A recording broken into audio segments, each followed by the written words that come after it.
राम दोस्तों, उस वनवास का क्या नाम था जहाँ पर श्री राम जी ने 14 साल का वनवास काटा था? जानिए।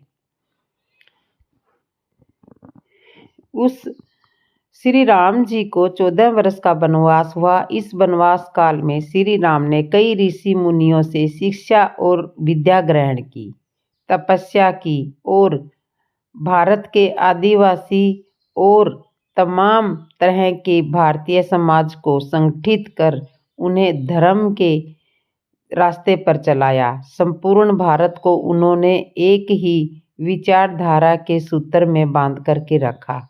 लेकिन इस दौरान उनके साथ कुछ ऐसा घटा जिसके उनके जीवन को ही बदल कर रख दिया। रामायण में उल्लेखित और अनेक अनुसंधानकर्ताओं के अनुसार जब भगवान श्री राम जी को वनवास हुआ तब उन्होंने अपनी यात्रा अयोध्या से आरंभ की थी और रामेश्वर और उसके बाद श्रीलंका में समाप्त की थी। इस दौरान उन्होंने उनके साथ जो भी घटा उसमें 200 से अधिक घटना स्थानों पर पहचान की गई है। इतिहासकार और पूरा शास्त्रीय अनुसंधान करता है कि राम अवतार ने श्री राम और सीता के जीवन की घटनाओं से जुड़े ऐसे 200 से भी अधिक स्थानों का पता लगाया है जहां पर श्री राम जी वहां पर रुके थे। आज भी राम और सीता वहां पे रुके थे। वहां के स्मारकों, भांति चित्रों, गुफाओं आदि स्थानों के समय काल की जांच पड़ताल वैज्ञानिक तरीके से की। और आओ जानते हैं प्रमुख स्थानों के बारे में। पहला पड़ाव केवट पर संग्राम को जब वनवास हुआ तो वाल्मीकि रामायण और शोधकर्ताओं के अनुसार वे सबसे पहले तमसा नदी के किनारे पर पहुंचे जो अयोध्या से 20 किलोमीटर दूर है। इसके बाद उन्होंने गोमती नदी को पार किया और प्रयागराज इलाहाबाद से 2022 किलोमीटर दूर से सिंगवेरपुर पहुंचे जो निषाद राजगुह का राज्य था। वहीं पर गंगा के तट पर उन्होंने केवट से गंगा पार कराने के लिए कहा था। इलाहाबाद से 22 किलोमीटर दूर लगभग 35 किलोमीटर उत्तर पश्चिम की ओर स्थित सिंगर नामक स्थान की प्राचीन समय में सिंगवेरपुर नाम से ज्ञात था। रामायण में इस नगर का उल्लेख आता है। यह नगर गंगा घाटी के तट पर स्थित है। महाभारत में इसे तीर्थ स्थल भी कहा गया है। कुरही इलाहाबाद जिले में कुरही नामक एक स्थान है जो सिंगवेरपुर के निकट गंगा नदी के तट पर स्थित है। गंगा नदी के उस पार सिंगवेरपुर तो इस पार तो रही। सिंगवेरपुर से गंगा पार करने के बाद श्री राम उस स्थान पर उतरे। दूसरा पड़ाव चित्रकूट के घाट पर कुरही से आगे चलकर श्री राम ने अपने भाई लक्ष्मण और पत्नी सीता सहित प्रयाग पहुंचे। प्रयाग को वर्तमान में इलाहाबाद भी कहा जाता है। यहाँ गंगा यमुना का संगम स्थल है। हिंदुओं का यह सबसे बड़ा तीर्थ स्थान है। प्रभु श्री राम ने संगम के समीप यमुना नदी को पार किया और फिर वहां से फिर चित्रकूट के लिए रवाना हो गए।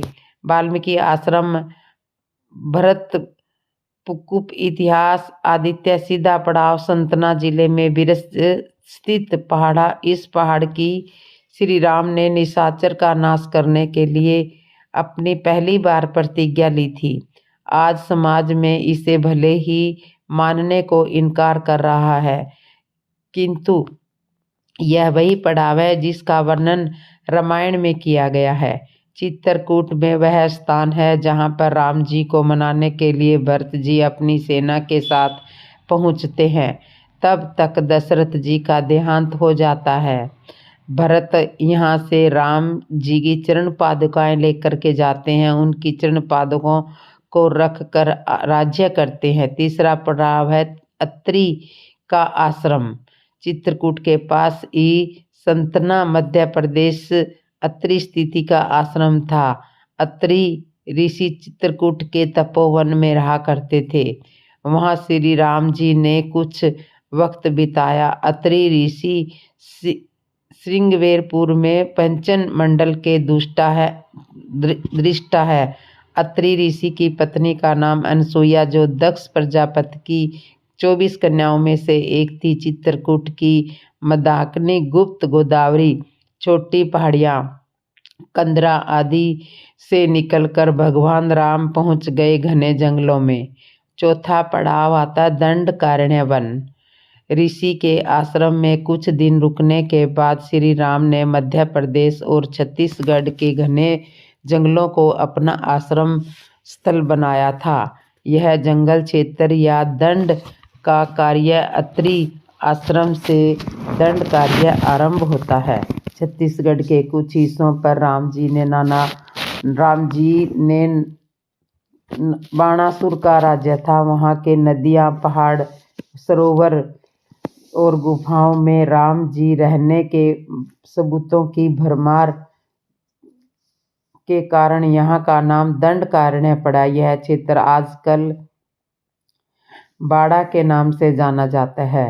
यहाँ वर्तमान में गौड़ जाति निवास किया करती थी तथा समूचा दंडकारण्य अब नक्सलवादियों की चपेट में है। इसी दंडकारण्य का एक हिस्सा है आंध्र प्रदेश का एक शहर भद्राचलम, गोदावरी नदी के तट पर बसा हुआ है और सीता रामचंद्र मंदिर के लिए यह प्रसिद्ध है। यह मंदिर भद्रगिरि पर्वत पर है। कहा जाता है कि श्री राम जी ने अपने वनवास के दौरान कुछ दिन भद्रगिरि पर्वत पर ही बिताए थे और स्थानीय मान्यताओं के मुताबिक दंडकारण्य वन के आकाश में ही रावण और जटायु का मिलन हुआ था, जटायु का युद्ध हुआ था और श्री राम के लिए कैकेयी ने 14 वर्ष का ही वनवास मांगा था। इसलिए क्योंकि रामायण के कथा त्रेता युग की कथा है, उस समय यदि राजा अपना सिंहासन 14 वर्षों के लिए छोड़ देता है तो वह भविष्य में कभी राजा बनने का विचार नहीं कर सकता। तो यह आज की कथा दोस्तों कैसे लगी, अच्छी लगी हो तो कमेंट में ज़रूर बताना। और जिसने मेरे चैनल को सब्सक्राइब नहीं किया वो सब्सक्राइब करना, लाइक करना, कमेंट करना और बेल आइकन बटन तो ज़रूर दबा लेना। जय श्री राम दोस्तों।